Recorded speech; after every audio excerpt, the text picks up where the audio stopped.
നമസ്കാരം. Raf talk ഫുട്ബോളിലേക്ക് അവർക്കും സ്വാഗതം. ഇത്തവണത്തെ ബാലൻഡിയോർ പുരസ്കാരം ഒക്ടോബർ 26 സമ്മാനിക്കുമെന്ന് ഫ്രാൻസ് ഫുട്ബോൾ മാഗസിൻ നേരത്തെ അറിയിച്ചതാണ്. ഇത്തവണത്തെ ബാലൻഡിയോറിന് വേൾഡ് കപ്പിലെ പ്രകടനം പരിഗണിക്കുമെന്ന കാര്യം ഉറപ്പാണ്. എല്ലാ വേൾഡ് കപ്പ് ഇയറുകളിലും അതങ്ങനെയാണ്. പക്ഷേ വേൾഡ് കപ്പ് നേടണോ, ബാലൻഡിയോർ കിട്ടാൻ വേൾഡ് കപ്പ് നേടണോ എന്നൊരു ചോദ്യമുണ്ടല്ലോ. അതിൻ്റെ ഉത്തരം ഇപ്പോൾ ബാലൻഡിയോർ അധികൃതർ തന്നെ ഒഫീഷ്യലി ഒന്നുകൂടി സ്റ്റേറ്റ്മെൻറ്റ് ഇറക്കിയിട്ടുണ്ട്. വേൾഡ് കപ്പ് കിട്ടാത്തതുകൊണ്ട് മെസ്സിക്ക് കിട്ടൂലേ ഒരു ആശങ്ക പലർക്കുണ്ട്. അത് ദൂരീകരിക്കുകയാണ്. മെസ്സിയുടെ ചിത്രം വെച്ചുകൊണ്ട് തന്നെയാണ് അവരിത് സ്റ്റേറ്റ്മെൻറ്റ് പബ്ലിഷ് ചെയ്തിരിക്കുന്നത്. നേരത്തെ അവർ ഇതുപോലൊരു സ്റ്റേറ്റ്മെൻറ്റ് ഇറക്കിയിട്ടുണ്ടായിരുന്നു. അതായത് യൂറോപ്യൻ ക്ലബ്ബുകളിൽ തന്നെ കളിക്കണമെന്നില്ല ബാലൻഡിയോർ കിട്ടാനെന്ന്. അപ്പോഴും അത് മെസ്സിയെ ലാക്കാക്കിയാണ് എന്ന് തന്നെയാണ് ഫുട്ബോൾ ലോകം വിലയിരുത്തിയത്. ഇപ്പോൾ വീണ്ടും അത് തന്നെ പറയുന്നു.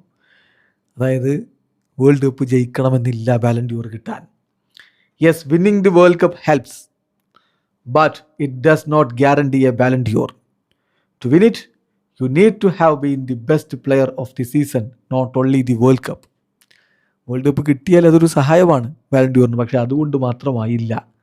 ബാലൻ ഡ്യൂർ ജയിക്കണമെങ്കിൽ നിങ്ങൾ ആ സീസണിലെ മികച്ച പ്ലെയർ ആവണം. അത് വേൾഡ് കപ്പിലെ മാത്രം മികച്ച പ്ലെയർ ആയാൽ പോരാ എന്ന് പറയുമ്പോൾ അവിടെ റോഡ്രിക്കിട്ടൊരു തഴയലുണ്ടോ, മെസ്സിക്കിട്ടൊരു കൈപിടിച്ചുയർത്തലുണ്ടോ എന്നാണ് ഫുട്ബോൾ ലോകം ചെയ്യുന്നത്. പ്രത്യേകിച്ച് മെസ്സിയുടെ ചിത്രം ഇപ്പോൾ ഈ വേൾഡ് കപ്പ് കഴിഞ്ഞ സ്ഥിതിക്ക് റോഡ്രി കപ്പ് പിടിച്ചിരിക്കുന്ന ഫോട്ടോ അല്ലേ വെക്കേണ്ടത്. അതിന് പകരം മെസ്സിയുടെ ചിത്രം വെച്ചുകൊണ്ട് ഇവരിത് പബ്ലിഷ് ചെയ്തിരിക്കുകയാണ്. അതിൻ്റെ തുടക്കം തന്നെ അങ്ങനെയാണ്. Now the world cup is over, the same old rumour resurfaces that the Ballon d'Or winner is always world cup winner, but is that really true എന്ന് പറഞ്ഞുകൊണ്ട് അവർ ചരിത്രം പരിശോധിച്ചുകൊണ്ടാണ് ഇത് വെക്കുന്നത്.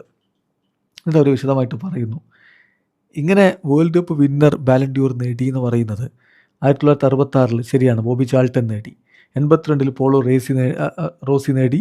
90 ലോദർ മത്തേയൂസ്. ഇങ്ങനെ പോയി. പക്ഷെ 95 മുതൽ ബാലൻ ഡ്യൂർ ഗ്ലോബലാക്കി, യൂറോപ്യൻ താരങ്ങൾക്ക് മാത്രമല്ലാതെയാക്കി. അപ്പോൾ എന്ത് സംഭവിച്ചു എന്നുള്ളതാണ് വിശദീകരിക്കുന്നത്. 98 സിനദിൻ സിദാൻ വേൾഡ് കപ്പ് നേടി, ബാലൻ ഡ്യൂർ നേടി. അതിൽ സംശയം തർക്കമൊന്നും അദ്ദേഹത്തിൻ്റെ ആ സീസണിലെ പ്രകടനത്തിന് ആർക്കും ഉണ്ടാവില്ല. 4 വർഷങ്ങൾക്ക് ശേഷം റൊണാൾഡോ, ബ്രസീലിയൻ ഇതിഹാസം റൊണാൾഡോ ബാലൻ ഡ്യൂർ സ്വന്തമാക്കി.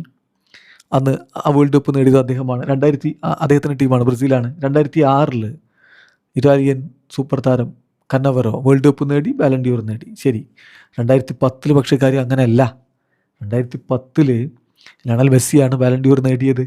ബാഴ്സലോണയിലെ പ്രകടനം, ക്ലബിലെ പ്രകടനം പരിഗണിച്ചാണ് അത് കൊടുക്കുന്നത്.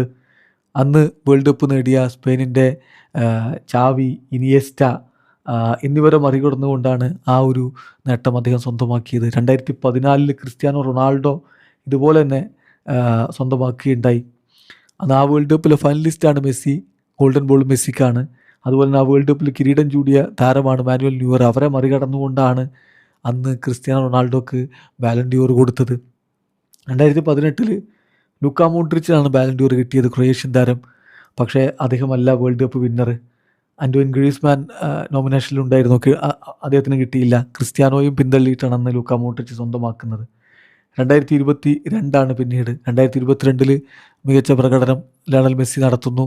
ആ തവണത്തെ ബാലൻ ഡ്യൂർ, അതായത് 2023 ബാലൻ ഡ്യൂർ, കാരണം ഇത് 2022 വേൾഡ് കപ്പ് നടന്നത് നവംബർ ഡിസംബറിലായതുകൊണ്ട് അടുത്ത ബാലൻ ഡ്യൂർ 2023 അന്ന് മെസ്സിക്ക് കിട്ടിയെന്നുള്ളത് ശരിയാണ്. പക്ഷേ ഇത് നമ്മൾ മൊത്തത്തിൽ 95 മുതൽ ഇങ്ങോട്ട് എടുക്കുമ്പോൾ പൂർണ്ണമായിട്ടും വേൾഡ് കപ്പ് ജയിച്ചവർക്ക് മാത്രമല്ല ബാലൻ ഡ്യൂർ കൊടുത്തിരിക്കുന്നത് എന്ന കാര്യം മനസ്സിലാക്കുക. അതുകൊണ്ട് തന്നെ വേൾഡ് കപ്പ് നേടണമെന്നില്ല ബാലൻ ഡ്യൂർ നേടാൻ എന്ന് അടിവരയിട്ട് പറയുന്നു ഫ്രാൻസ് ഫുട്ബോൾ. വീഡിയോ അവസാനിക്കുന്ന ഫുട്ബോൾ ലോകത്തെ കൂടുതൽ വിശേഷങ്ങളുമായി റാഫ് ടോക്സ് എത്താം.